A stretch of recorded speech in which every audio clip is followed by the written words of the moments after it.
Good morning students. आज class में network issue की वजह से क्लास जल्दी हमें वाइंड अप करनी पड़ी, तो जो टॉपिक रह गया था उसकी वीडियो भेजने लगी हूँ। तो कैश बुक का डबल कॉलम कैश बुक का बेटा हम सम सॉल्व करेंगे। First of all see the first transaction January 1, cash in hand 60,000 and bank overdraft 20,000. That means the business has cash in hand, the business has cash with it self 60,000. 60,000 का cash business के पास पड़ा है, तो assets का balance brought down debit side पे होता है, तो to balance brought down 60,000. Next जनवरी 1 को ही लिखा है बैंक ओवरड्राफ्ट. बैंक ओवरड्राफ्ट का मतलब कि ये हमने एक तरह से बैंक से उधार लिए हैं पैसे. ओवर जितनी हमारी लिमिट थी, हमने जितने पैसे हमारे बैंक में थे उससे ज़्यादा हमने निकाल लिए हैं. हमें ओवरड्राफ्ट की लिमिट मिली हुई थी, तो हमने वो लिमिट को यूज़ किया और हमने 20,000 रुपये एक्स्ट्रा बैंक से निकाल लिए. तो ये क्या है? ये एक तरह से हमारे लिए लोन है, ठीक है, उधार है. तो ये लायबिलिटी है बिजनेस के लिए. तो लायबिलिटीज का जो ओपनिंग बैलेंस ब्रॉट डाउन होता है वो क्रेडिट साइड पे होता है. तो बाय बैलेंस ब्रॉट डाउन 20,000. ठीक, ये बैंक कॉलम इतना टाइट इसलिए बना है क्योंकि पहले मैं बैंक कॉलम बनाना भूल गई थी, सॉरी, तो उस वजह से थोड़ा टाइट बन गया. पर आपने कैश और बैंक की जो कॉलम की विड्थ है वो बराबर रखनी है. नेक्स्ट है जनवरी 2.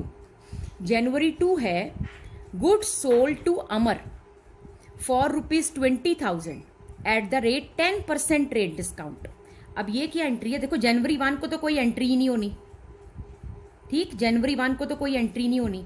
अब जनवरी 2 मैं वैसे ही आपको जर्नल बना के दिखाने लगी हूँ, पेपर में नहीं आपने बनानी. अब जनवरी 2 है goods sold to Amar for ₹20,000. इसकी एंट्री बनेगी, गुड्स सोल्ड टू अमर है ना, तो एंट्री बनी अमर टू सेल, उधार की सेल है. 20,000 का 10% यानी कि 2,000 हो गया. ये वाली हमारी एंट्री 18,000 से होगी. पर इसमें अकाउंट है अमर और सेल, तो हमारी कैश बुक में तो कैश और बैंक अकाउंट है, इस कारण ये वाली एंट्री कैश बुक में पोस्ट नहीं होगी. इसको छोड़कर आगे चलेंगे. January 3 received cheque from Amar for amount due. जितने पैसे हमने अमर से लेने थे, जितना भी अमाउंट ड्यू था, हमें उतने का चेक रिसीव हो गया. तो एंट्री क्या होगी? बैंक अकाउंट डेबिटेड टू अमर. कितने पैसे लेने थे? 18,000. ठीक है, तो 18,000 से हम ये एंट्री पास करेंगे. बैंक टू अमर, ये हमारी एंट्री हुई. अब ये एंट्री कैश बुक में बनती क्योंकि इसमें बैंक वर्ड आ गया. जिस एंट्री में कैश या बैंक वर्ड आएगा वो एंट्री कैश बुक में जाएगी. अब बैंक टू अमर, अब इसकी पोस्टिंग करेंगे बैंक टू अमर की. तो बैंक अकाउंट डेबिटेड है जर्नल में, तो यहां पर बैंक अकाउंट डेबिटेड. ठीक, और उसमें क्या लिखेंगे? उसका ऑपोजिट टू अमर्स अकाउंट जनवरी 3. और पैसे कितने? बैंक कॉलम में 18,000. बैंक टू अमर की पोस्टिंग बैंक की डेबिट साइड पर हो गया 18,000. उसके बाद नेक्स्ट एंट्री है goods purchased by cash 2,000 and by cheque 3,000. तो ये हमारी जनवरी 4 की एंट्री है. तो जनवरी 4 एंट्री बनेगी गुड्स परचेज किए, purchases account debited to cash to bank. ठीक है, तो परचेजेस आ गई 5,000, टू कैश 2,000 और टू बैंक 3,000. अब इसमें कैश बैंक दोनों है इस एंट्री में. अब क्योंकि इस एंट्री में कैश और बैंक दोनों है और दोनों क्रेडिट हो रहे हैं, मैं फिर कह रही हूं जर्नल आपने बनानी नहीं है पेपर में. हाँ, रफ पेज पे बना सकते हो, आपको सिर्फ समझाने के लिए बना रही हूं. कैश और बैंक इस एंट्री में दोनों है, तो ये एंट्री कैश बुक में आएगी. दोनों क्रेडिट हो रही हैं तो दोनों क्रेडिट होंगे. कैश क्रेडिट हो रहा है 2,000 से, तो कैश की क्रेडिट साइड पर लिखेंगे 2,000. बैंक क्रेडिट हो रहा है 3,000 से, तो बैंक की क्रेडिट साइड में लिखेंगे 3,000. डेट होगी जनवरी 4 और लिखेंगे क्या? उसका ऑपोजिट बाय परचेजेस. ठीक है, बाय परचेजेस अकाउंट. तो ये पोस्टिंग हो गई कि कैश और बैंक 2 और 3,000 से क्रेडिट हो गए. ठीक है, अगली entry good sold to Akbar for ₹10,000 January 5. तो गुड सोल्ड टू अकबर, सिर्फ अकबर लिखा है, कैश तो लिखा नहीं. तो एंट्री बनी अकबर टू सेल. कितने से? 10,000 से. अब इसमें भी कैश और बैंक कोई नाम नहीं आ रहा, तो ये वाली एंट्री भी हमारी कैश बुक में पोस्ट नहीं होगी. ना ये वाली पोस्ट हुई ना ये वाली पोस्ट हुई, क्योंकि इसमें कैश और बैंक वर्ड नहीं है. चलो इसको छोड़कर आगे चलते हैं. January 6 received cheque from Akbar after 10% cash discount. Akbar से कितने पैसे लेने थे हमने? रिसीव्ड चेक, ये रहा अकबर, 10,000 लेने थे, ठीक है। तो कहते उससे हमें चेक रिसीव हो गया 10% कैश डिस्काउंट के बाद।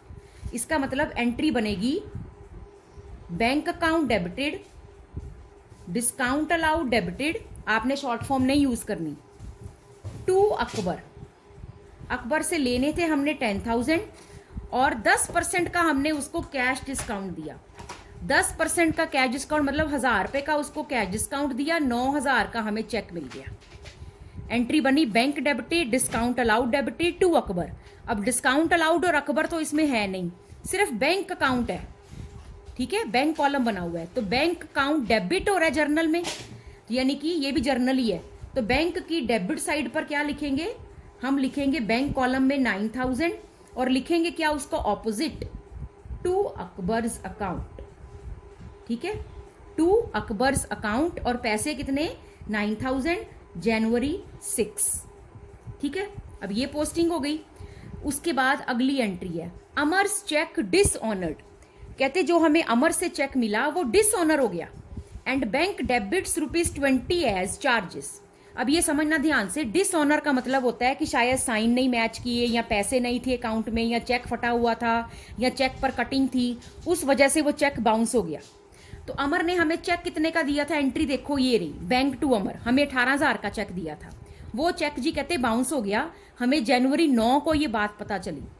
अब बैंक, हमारा बैंक तो वहां से उसके बैंक से पैसे लेने गया होगा, वहां से पैसे मंगवाए होंगे, वहां से पैसे नहीं मिले, पर बैंक ने तो हमें सर्विस दी ना, हमारा चेक अमर से पैसे निकलवाने के लिए भेजा गया है ना, वो जो भी चार्जेस लगे होंगे वहां भिजवाने के बैंक के, वो अपने सर्विस चार्जेस तो लेगा।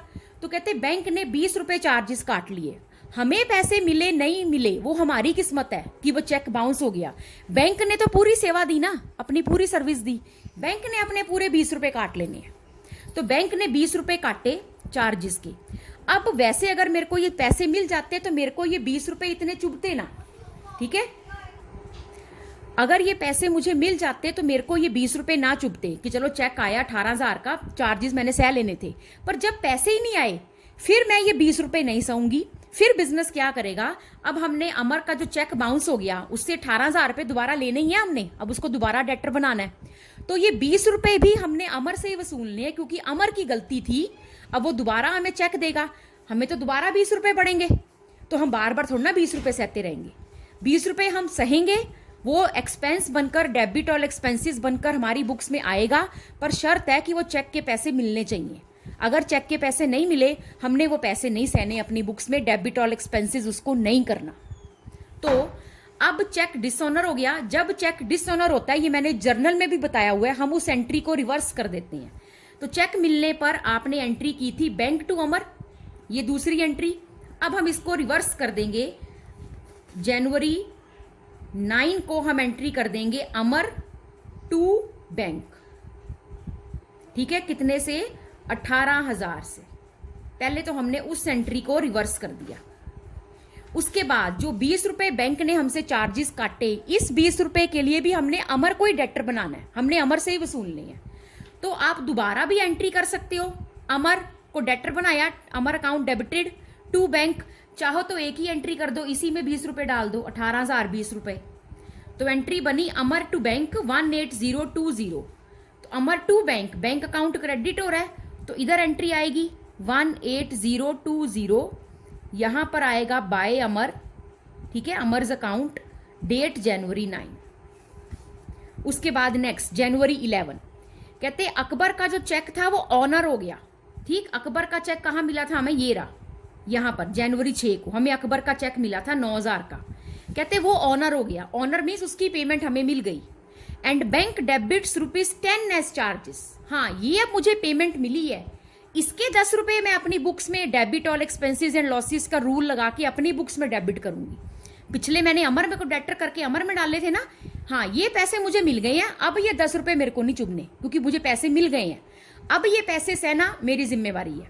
पर एक बंदा चेक दे, वो चेक बार बार बाउंस होता रहे और मेरा बैंक 20 रुपए 20 रुपए 20 रुपए काटी जाए, अगला चेक का बाउंस होता रहे, इसमें मेरी गलती थोड़ी है। बाउंस वाले चेक के चार्जेस हम नहीं सहेंगे, वो हम उस बंदे को डेटर बनाएंगे जिसका वो चेक था, उसकी गलती। पर जो चेक के पैसे हमें मिल गए उसके चार्जेस को debit all expenses and losses करके हम अपनी बुक्स में डेबिट करेंगे। अब सवाल ये है कि यहाँ पर लिखा गया है अकबर्स चेक ऑनर्ड, अकबर का चेक ऑनर हो गया, मतलब जनवरी 11 को अकबर के चेक के पैसे आ रहे हैं, जनवरी 11 को, ठीक है। जबकि हमने तो जनवरी 6 को ही एंट्री कर दी थी, bank account debited, discount allowed debited to Akbar. अब एक बात याद रखना कि हमें जिस दिन चेक मिलता है और जिस दिन हम चेक को बैंक में जमा करा देते हैं, हम तो उस दिन ही बैंक को डेबिट कर देते हैं। अब पैसे आने में 2 दिन लगे, 4 दिन लगे, हफ्ता लगे, वो चेक जलंधर का है, अमृतसर का है कि कनाडा का है, तो वो जितने मर्जी दिन लगते रहे, एक्चुअली बैंक हमारे अकाउंट में पैसे कुछ दिन बाद ही डालता है। पर डेबिट द रिसीवर, बैंक ने चेक रिसीव तो कर लिया था ना 6 तारीख को, तो बैंक को डेबिट हमने जिस दिन चेक दे देना उस दिन कर देना है। बाद में आपको बैंक से इंफॉर्मेशन मिलती है कि जी आपके चेक के पैसे आ गए हैं, या आप अपने बैंक की ऑनलाइन बैंकिंग में चेक करते हो कि आपके बैंक के पैसे, चेक के वो पैसे आ गए, तो उस दिन आपने कैश बुक में कोई एंट्री नहीं करनी, ठीक है। तो आपने बस एंट्री चेक जमा कराने की करनी है। कैश बुक में एंट्री आप चेक जमा कराने की करोगे, जिस दिन एक्चुअली पैसे आ जाएंगे वो एंट्री आपकी पासबुक में हो जाएगी। उस दिन पासबुक में एंट्री उस दिन होगी जिस दिन एक्चुअली पैसे आ जाएंगे, तो वो वहां पर एंट्री उस दिन अपने आप हो जाएगी। हम कैश बुक बना रहे हैं, हम बैंक की पासबुक नहीं बना रहे। पासबुक हम नहीं बनाते, पासबुक बिजनेसमैन नहीं बनाता, पासबुक बैंक वाले बनाते हैं। तो बैंक वाले पैसे तब मेरी पासबुक में रिकॉर्ड करेंगे जब वो एक्चुअली पैसे ले आएंगे। पर मैं बैंक अपनी कैश बुक में एंट्री किस दिन कर दूंगी? जिस दिन मैंने चेक बैंक वालों के हाथ पकड़ा दिया, मैंने कैश बुक में एंट्री उस दिन कर देनी है।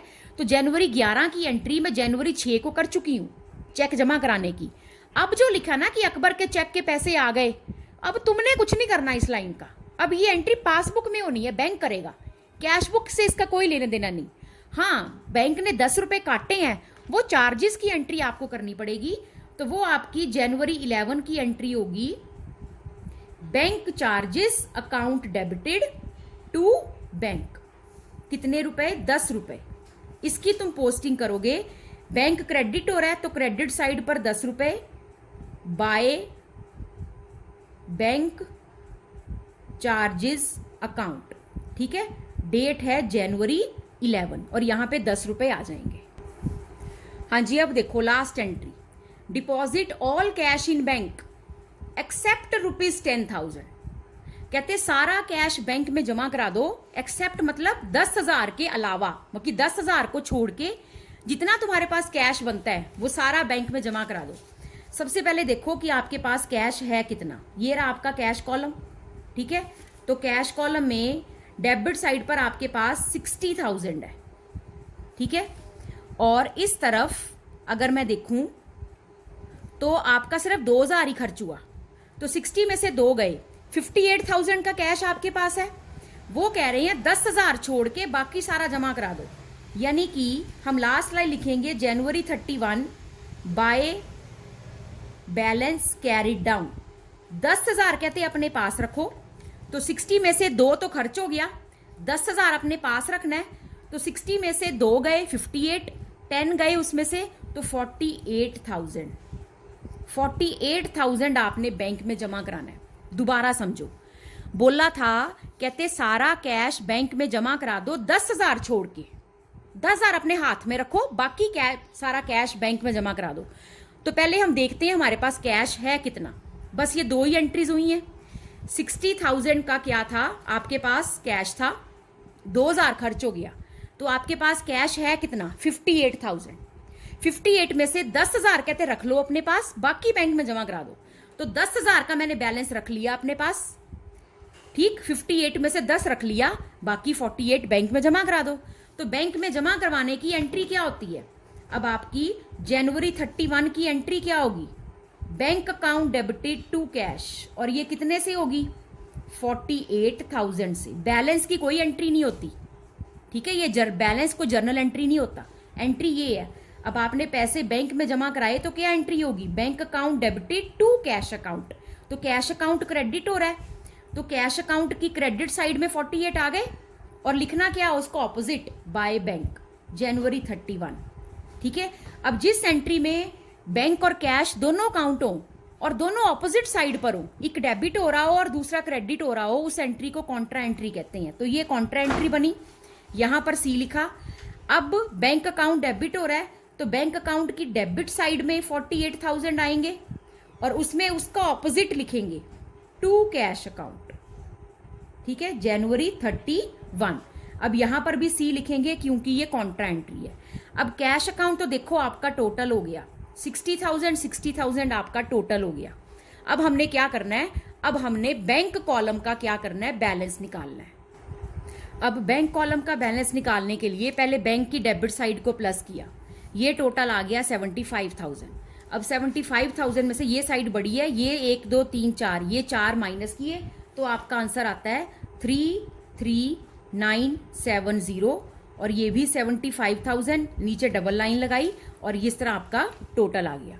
अगर आपको लगे कि सम समझ नहीं आ रहा तो इसको 2-3 बार सुनना, ठीक है। क्लास में तो आप दोबारा पूछ लेते हो, अब ये तो मैंने एक लय में सारी रिकॉर्डिंग कर दी है, तो अगर कुछ ना समझ आए 2-3 बार सुनोगे तो आपको समझ आ जाएगी। जैसे मैं क्लास में 2-3 बार रिपीट करती हूँ, आप 2-3 बार सुन लेना, आपको समझ लग जाएगी। Thank you.